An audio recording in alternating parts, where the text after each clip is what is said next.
Do you remember what it was like the first time you fell in love with gaming? For me, it was playing Super Mario World and Zombies Ate My Neighbors on an SNES. Throughout my time with gaming, there have been a few moments that remind me of that feeling. My first JRPG, which happened to be Dragon Quest, using the system link on the original Xbox to play multiplayer Halo, Pokemon on a Game Boy, playing The Last of Us for the first time, getting into PC gaming. That's what PSVR 2 feels like to me. Granted, it's not without its quirks. Price points and game support will be its biggest hurdles for long-term viability, but there's some really fun technology here. Now, there is the added bias that this is my first VR headset, but in doing my research for this video, the technology here has us competing with headsets twice and sometimes triple its price. However, just a little over a month since PSVR 2 launched, there's already early reports that sales aren't going quite as well as Sony had hoped. So let's review this and talk about what the future may hold for the PSVR 2.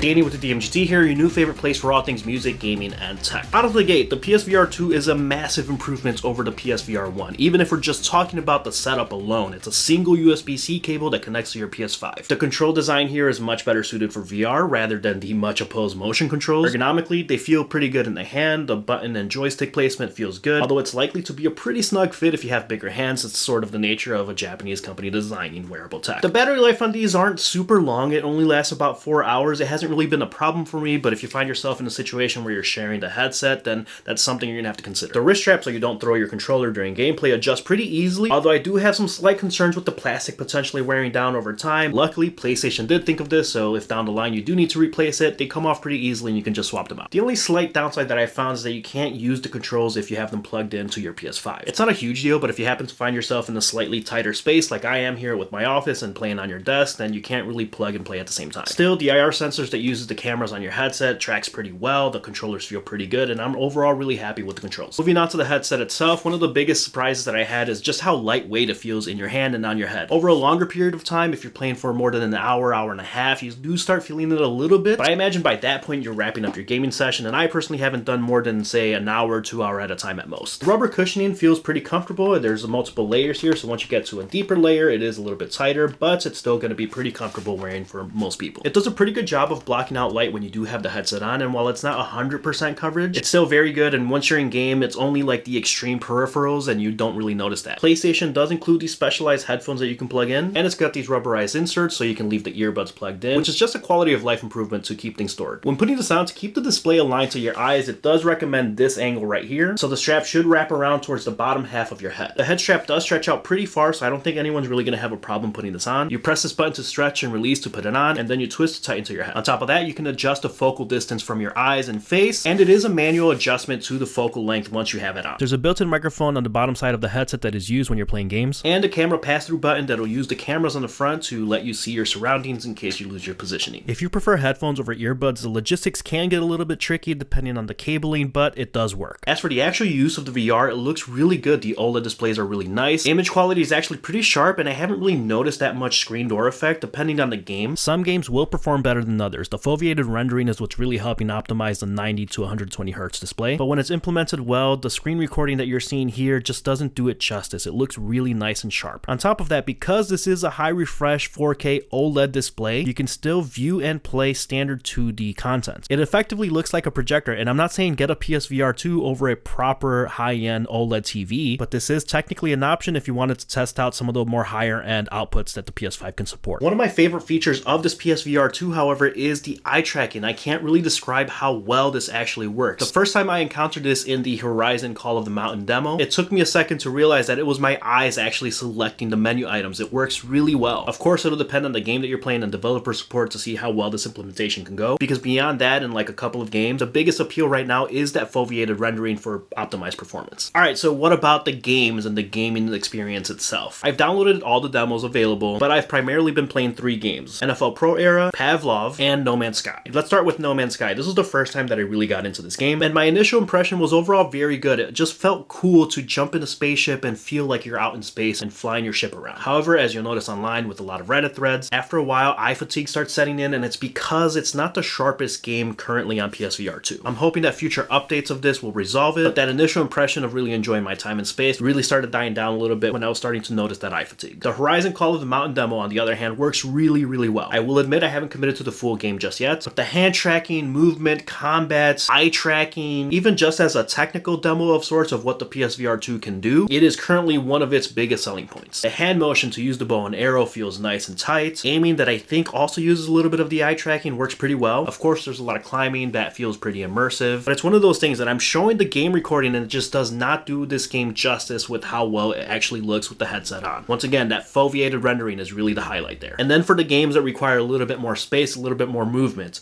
NFL Pro Era for you sports fans feels pretty good. I do find the controls a little bit janky with the arm throwing motion for the football. It's obviously an initial implementation of a game like this, of a sports type game, but I think long term there's some potential here. And finally, Pavlov. This has been on PC VR for quite some time, but as things stand right now, this is the definitive VR shooter. It's a little more Counter-Strike than it is Call of Duty, and it takes a little while to get used to all the motions and controls that you need to do, but it's pretty immersive. You have to reload your gun properly, you have to reach to grab your grenades and actually pull the pin out and then throw it. Your aiming down the sights has to actually be pretty accurate. The recoil, I'm assuming, is pretty realistic, and because of all that movement, similar to NFL Pro Era, it does actually turn into a little bit of a decent workout. I will add, as a current downside, I don't recommend playing any of these games facing directly your TV. In doing that, and if you do some research online, I have found that I think the cameras freak out a little bit about your placements and it starts kicking you out of the game. Or some people online mentioning if you have white walls, they do recommend putting some X's on some sticky notes just so the cameras identify your actual playing space. It's a little bit janky. I think it's probably a software thing that can get updated in the future, but again, something to keep in mind. Of course, these aren't full reviews of each of these games. It's just the overall experience playing the PSVR 2. And as a whole, it just works. It works really well. The technology here is very cool. It's very fun to use. I mean, I don't know how much higher praise this thing can get. I mean, even Linus gave this the highest sign-off. Unfortunately, price point is going to be its biggest detractor. I just can't imagine a lot of people deciding that $550 worth more than the PS5 itself is going to be worth this investment. And then when you consider that there's no backwards compatibility with PSVR 1 games, putting the onus on individual developers to upgrade their games and then make it available for PSVR 2 is probably not the best path for PlayStation here. It'll also need ongoing first-party support, some real AAA titles for Sony to invest into PSVR 2. I don't think it's failing right now. The headlines say that only 270,000 units have been sold in its first month, as opposed to the aggressive 2 million or some odd number that allegedly PlayStation had in mind. That was ridiculous. It was never going to happen, considering that you need a PS5 plus this VR2 headset that puts you just over $1,000. And even if it is competing with $1,000 headsets and above, PC not included, that's just a lot of money to ask for from an average consumer, especially when indie and niche games are just not going to push units. I'm an early adopter, so I accept the risk that paying this much money is probably too much, and I anticipate some price drop in the near future. But when you consider headsets like the HTC Vive, the Valve Index, also the 150-ish thousand units in their first year, 270,000 in 1 month isn't bad. The PS5 is still selling incredibly well. It just overtook the Switch again for month-to-month sales. So if PlayStation can get some AAA first-party support here, improve backwards compatibility, start throwing in some of those niche VR games in its PS Plus subscriptions, and then price cut this to, say, $400, then I think the path for mainstream consumer adoption starts becoming more viable here. Once again, the technology here is very cool. I don't regret this one bit. You throw anyone a VR headset on for the first time, and that initial joy, that initial fun is there. It exists. I think all the pieces are there. The OLED screen, the foveated rendering, the eye tracking. I didn't even talk about the haptic feedback in the headset. These are all features that are leading the way in the VR space right now. There is the potential risk that this goes the way of the PS Vita, that I still have, by the way. But if Sony is willing to listen to all the feedback so far, there's potential here. I do legitimately love this PSVR 2 headset. As it stands right now, this is a solid 4 out of 5 piece of tech. This is probably going to be my favorite tech purchase of the year. But if we get to the holiday season with a decent price cut, this can easily get bumped up to a 5 out of 5. The tech here is actually very cool. If you had a PSVR 1, it's maybe 50-50 because of that backwards compatibility. And then if you're a little bit more on the fence, I'd say wait until there's a price cut, because I'm pretty sure it's coming. All right, let me know if you like this review. Let me know what you think. Are you considering the PSVR 2? If you do have one, let me know your thoughts so far. Consider subscribing to the channel. Thanks for watching, and I'll catch you next time.